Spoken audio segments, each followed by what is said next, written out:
ದಮ್ ಬಿರಿಯಾನಿ ನೋಡಿ ಹೇಗಿದೆ.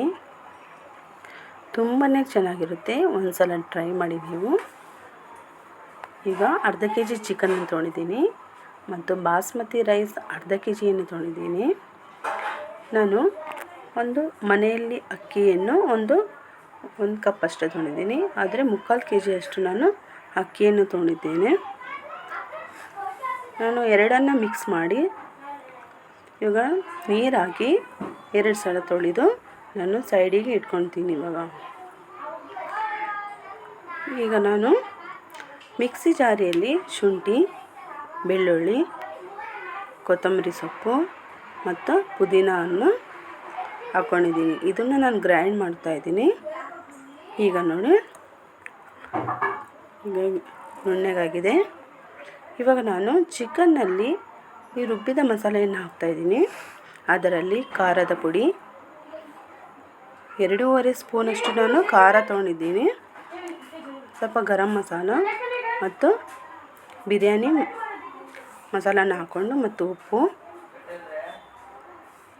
ಮೊಸರನ್ನು 1 ಕಪ್ಪಷ್ಟು ತೊಗೊಂಡಿದ್ದೀನಿ. ಇದು ಚೆನ್ನಾಗಿ ಕಲಿಸ್ಕೋಬೇಕು. ಚೆನ್ನಾಗಿ ಕಲಿಸ್ಕೊಂಡ್ಬಿಟ್ಟು ನಾನು ಸೈಡಿಗೆ ಇಡ್ತಾಯಿದ್ದೀನಿ. 1 ಅವರ್ ಆಗಬೇಕು. ನಂತರ ನಾನು ಸೈಡಿಗೆ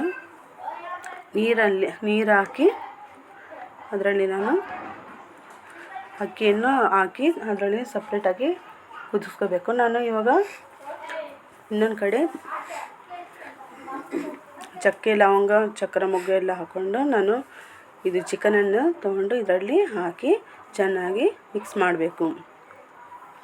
ಇದು ಚೆನ್ನಾಗಿ ಮಿಕ್ಸ್ ಆದ ನಂತರ ಒಂದು 15 ನಿಮಿಷ ನಾನು ಬೇಯಿಸ್ತಾಯಿದ್ದೀನಿ. ಇದರಲ್ಲಿ ನಾನು ನಿಂಬೆಹಣ್ಣಿನ ರಸ ಹಾಕ್ತಾಯಿದ್ದೀನಿ. ಈಗ ನಾನು ಇದರಲ್ಲಿ ಅಕ್ಕಿಯನ್ನು ಹಾಕಿ ಕುದಿಸ್ಕೊಂಡು ಸೈಡಿಗೆ ಇಡ್ತಾಯಿದ್ದೀನಿ ಫ್ರೆಂಡ್ಸ್. ಇದರಲ್ಲಿ ನಿಂಬೆಹಣ್ಣಿನ ಸಿಪ್ಪೆ ಇರ್ತದಲ್ಲ ಅದನ್ನು ನಾನು ಹಾಕ್ತಾಯಿದ್ದೀನಿ ಮತ್ತು ಒಂದು ಎಣ್ಣೆಯನ್ನು ಹಾಕ್ತಾಯಿದ್ದೀನಿ. ಇದು 3/4% ಅಷ್ಟು ಬೇಯಿಸಬೇಕು. ನೋಡಿ ಇದು 3/4% ಆಗಿದೆ. ಈಗ ನೀರನ್ನು ತೆಗೆದು ನಾವು ಸೈಡ್ಗೆ ಇಡ್ತಾಯಿದ್ದೀನಿ ಫ್ರೆಂಡ್ಸ್. ಇವಾಗ ನಾನು ಇದು ಎಲ್ಲ ಚೆನ್ನಾಗಿ ಬೆಂದಿದೆ. ಇದು ನಾನು ಸ್ವಲ್ಪ ಸಪ್ರೇಟಾಗಿ ಒಂದು ಪಾತ್ರೆಯಲ್ಲಿ ತೊಗೊಳ್ತಾ ಇದ್ದೀನಿ. ಇವಾಗ ಅನ್ನವನ್ನು ಹಾಕ್ತಾಯಿದ್ದೀನಿ ಫ್ರೆಂಡ್ಸ್.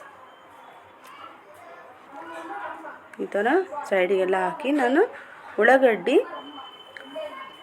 ತೊಗೊಂಡು ಚೆನ್ನಾಗಿ ಫ್ರೈ ಮಾಡಿ ಹಾಕ್ತಾಯಿದ್ದೀನಿ. ಈಗ ಕಲರ್ ನಾವು ಬೇಕಿದ್ದರೆ ಹಾಕ್ಕೋಬೋದು, ಇಲ್ಲಾಂದರೆ ನಾವು ಬೇಡ ಕ್ಯಾನ್ಸಲ್ ಮಾಡ್ಕೋಬೋದು.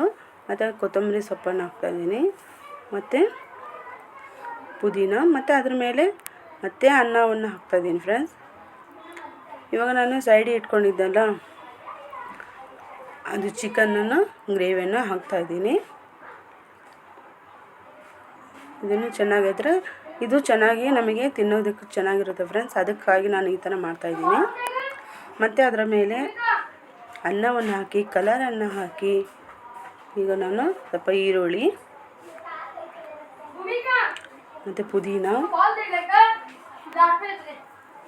ಕೊತ್ತಂಬರಿ ಸೊಪ್ಪನ್ನು ಹಾಕಿ ಮತ್ತು ನಾನು ಸ್ವಲ್ಪ ನೀರನ್ನು ಚಿಮ್ಮಿಸಿ ಇಡ್ತಾಯಿದ್ದೀನಿ ಫ್ರೆಂಡ್ಸ್. ಒಂದು ಬಟ್ಟೆಯನ್ನು ಗಟ್ಟಿಯಾಗಿ ಮುಚ್ಚಳ ಮುಚ್ಚಿ ಇಟ್ಟಿದ್ದೀನಿ. 15 ನಿಮಿಷ ಆದಮೇಲೆ ಮತ್ತೆ ನಾನು ತೆಗಿತಾಯಿದ್ದೀನಿ ಫ್ರೆಂಡ್ಸ್.